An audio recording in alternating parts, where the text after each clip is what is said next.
Have you ever heard the term better late than never?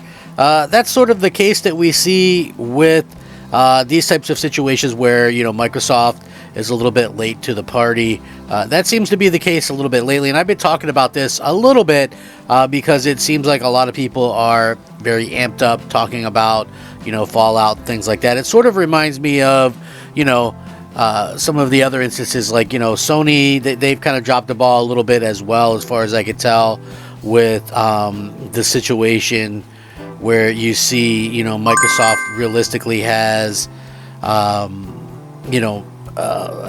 problem where they have this hit TV show or whatever, and yet they have no game to really match, just the older games. And of course I'm talking about Fallout, and I've done other videos about it, but now there comes out a little bit of a leak. This situation could be very interesting to see kind of gamers talk about and give somebody something there anyway. But it looks like Fallout 5 might be here sooner than we thought, because Microsoft is all hands on deck on getting this out there. It seems like that should have been something that would have been done a while ago, though. Honestly, I'm just kind of spitballing that, but poor planning is Microsoft's MO, in my opinion, at this particular point.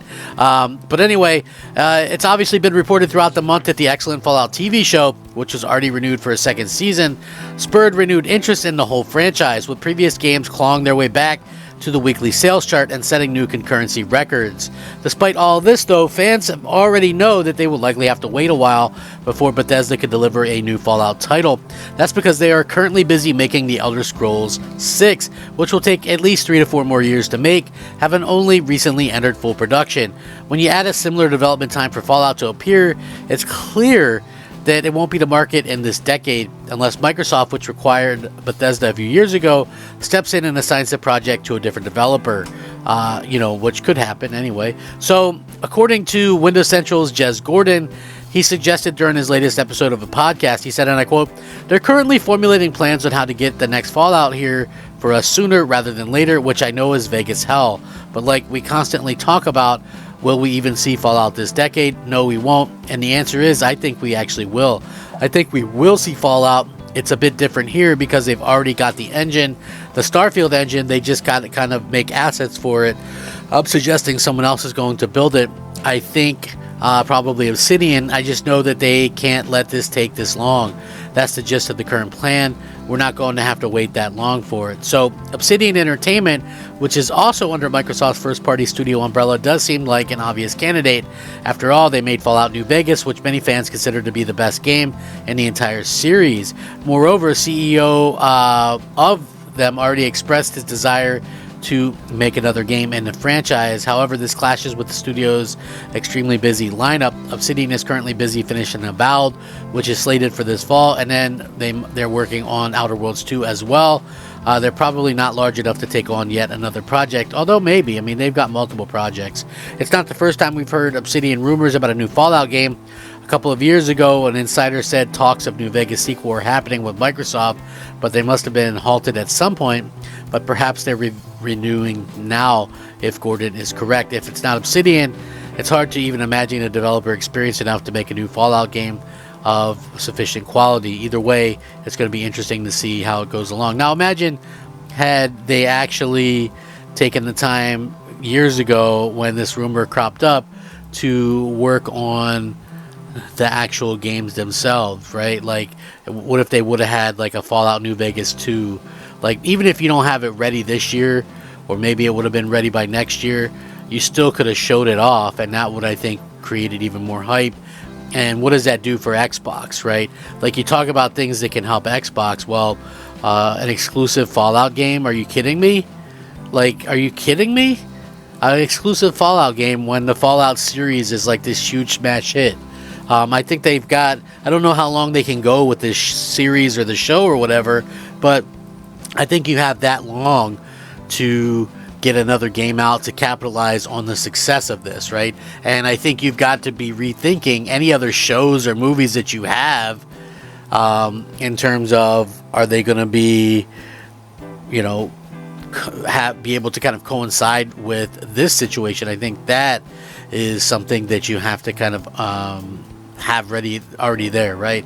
So what I'm saying is, if you have a Gears of War TV show and you think it's going to be this huge hit, you can't have the TV show and then 3 years later come out with a new Gears of War game. They, pretty much have to coincide with each other, in my opinion. And I think that's,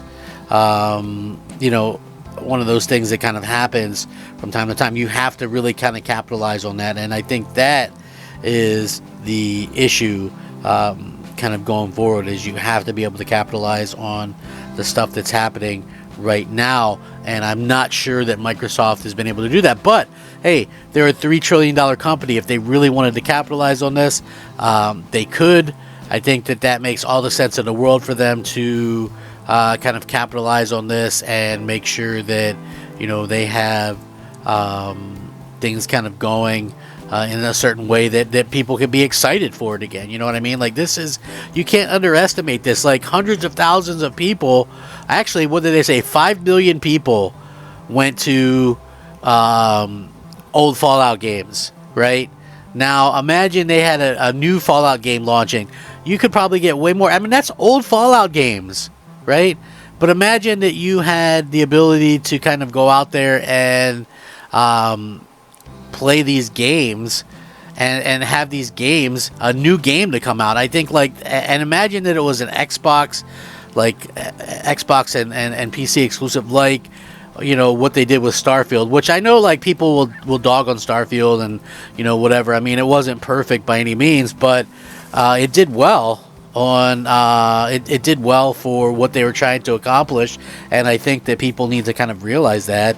In my opinion, anyway, Microsoft really has, if they could get their act together, they could have a chance at doing something. Like, these are the type of things that's so frustrating as a fan. When we see these things happen, and we're like, oh man, Microsoft could have really, really done something special. But again, then we had some of these screw ups, and they kind of dropped the ball or whatever, and they still are. I mean, if they're still considering putting games out on everything, then I think that that's going to be sort of a big problem going forward, in my opinion, anyway. So maybe you guys feel different. I don't know.